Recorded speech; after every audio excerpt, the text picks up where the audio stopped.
दायर नहीं करना चाहिए, अगर किसी लेटेस्ट स्टेज पे आप बताएंगे तो वो मैं उसमें इतनी सारी चीजें हैं कि वो कुछ भी, लेकिन जो मैं समझता हूं कि जो सबसे इम्पोर्टेंट चीज है वो ये है कि जी इस केस का जो बेंच बना हाई कोर्ट में वो 5 लोगों पे मुश्तमिल था, और वो 5 लोगों में सबसे पहले तो उन्होंने ये किया मौलवी मुश्ताक साहब ने कि उन्होंने जस्टिस समदानी को, हालांकि वो सीनियर जजों में से थे, उनको इस बेंच का हिस्सा नहीं बनाया।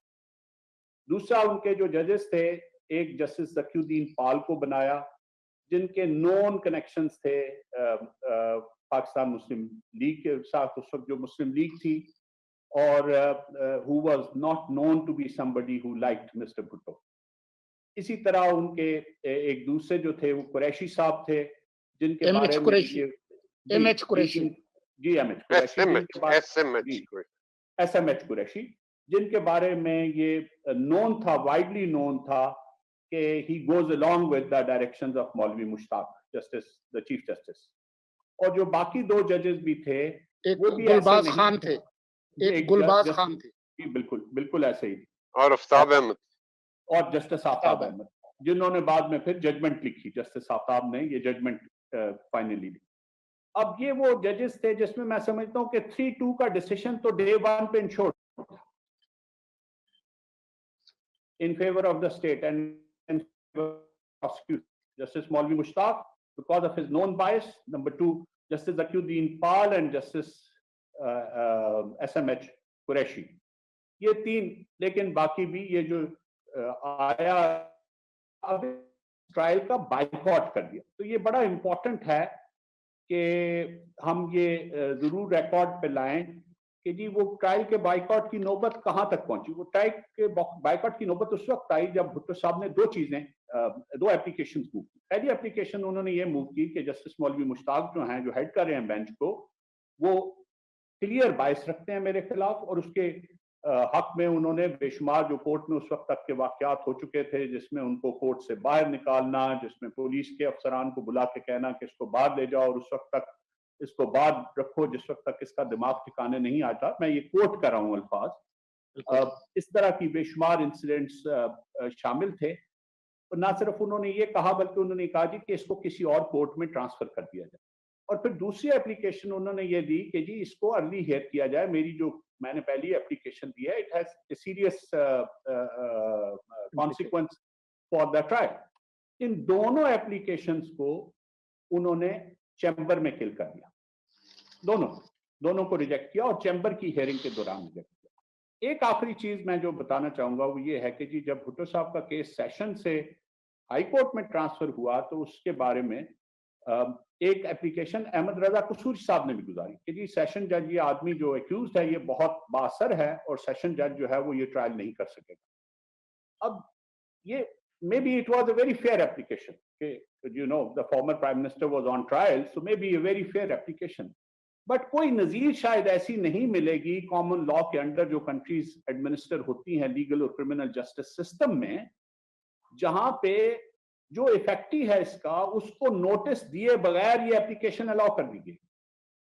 तो जस्टिस मौलवी मुश्ताक साहब ने अगेन ये अपने चैम्बर में एप्लीकेशन सुनी, और ये उसी दिन फैसला किया कि ये ट्रायल जो है ये डायरेक्टली हाई कोर्ट में होगा। अब ये मतलब ये इतनी क्लियर एविडेंसेस हैं बायस की, जिनके बाद आदमी को मतलब मजीद कोई आर्ग्यूमेंट करने की गुंजाइश नहीं रहती कि जी ये कोई ऐसा फेयर ट्रायल था जिसमें उनको मौका दिया गया। तो भुट्टो साहब ने जब ये 2 वाकयात हुए, तो उन्होंने इस स्टेज पे जब उनकी दोनों एप्लीकेशन चैम्बर में रिजेक्ट की, तो उन्होंने कहा जी कि मैं इसमें अब अपना डिफेंस नहीं दूंगा। और 342 सीआरपीसी की जो स्टेटमेंट भी उन्होंने एज एक्यूज दी, उसमें भी उन्होंने कहा कि मैं 2 चीजों के ऊपर जो है सिर्फ फोकस करूंगा।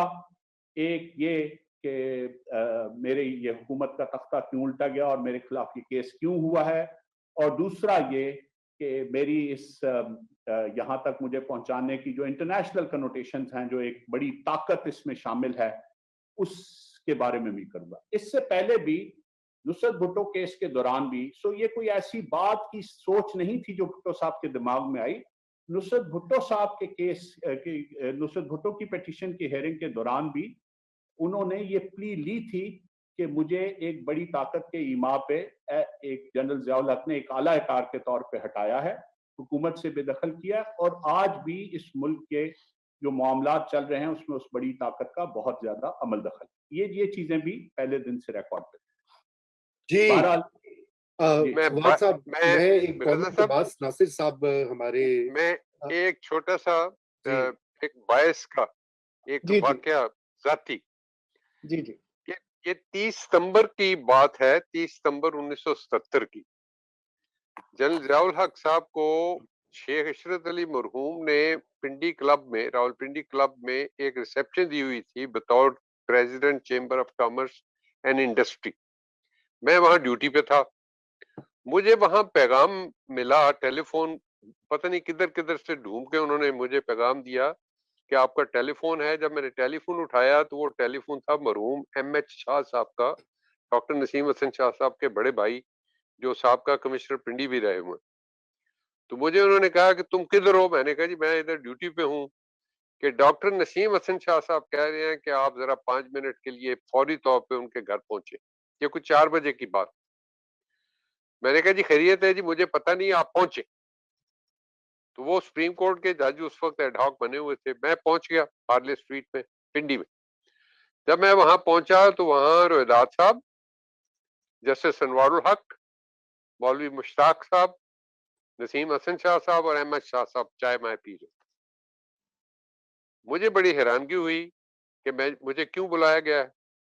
میں بیٹھا سلام دعا کے بعد، تو مجھے انہوں نے پہلا سوال یہ کیا کہ یہ بتائیں کہ یہ جو 24 ستمبر اور 28 ستمبر کو پی پی پی کا اور پی این اے کے جلسے ہوئے لیاقت باغ میں، وہاں کتنی تعداد تھی حاضرین؟ تو میں نے انہیں بتایا کہ جی یہ اب تو رپورٹ ہو چکا ہے، آج 30 تاریخ ہے، لیکن اندازاً میں یہ بتا سکتا ہوں کہ پی پی پی کا جلسہ دگنا پی این ایس۔ تو اس پہ ابھی یہ بات میں کر ہی رہا ہوں تو مولوی صاحب نے جو سفید بچٹ اور قمیض میں بیٹھے ہوئے تھے کہنے لگے کہ صاحب اس طرح نہیں جائے گا، کچھ اور کرنا پڑے گا۔ میں بڑا حیران ہوا کہ یہ بات تو مجھے اطلاع پوچھنے کے لیے، اسیسمنٹ لینے کے لیے بلایا ہے، اور یہ کمنٹ چیف الیکشن کمشنر صاحب اور chief justice Lahore high court کے کیسا کمنٹ کر رہے ہیں؟ اس وقت ابھی ٹرائل وائل کا مسئلہ نہیں شروع ہوا تھا نا، ٹرائل تو وہ بعد میں شروع ہوا۔ تو میں پھر ان سے اجازت لے کے واپس آ گیا۔ میں نے کہا جی کدھر، میں نے آ کے میں بڑا پریشان سا ہوا کہ یہ کیا قصہ چل رہا ہے۔ وہاں ایک اور جنرل صاحب بھی تھے، جنرل قمر صاحب۔ تو میں I thought کہ I might inject this because this is exclusively private، and پہلی دفعہ مجھے ایسی آج ذہن میں فلیش آیا کہ یہ بات بھی کر دینی چاہیے ریکارڈ کے لیے۔ یہ تو بہت زبردست آپ نے تاریخ کا جو ہے ایک باب خواجہ صاحب، یہ تو میرے خیال سے میں نے تو یہ بات نہیں سنی، اور بہت سارے واقعات پہلے لوگ ذکر کرتے رہے ہیں۔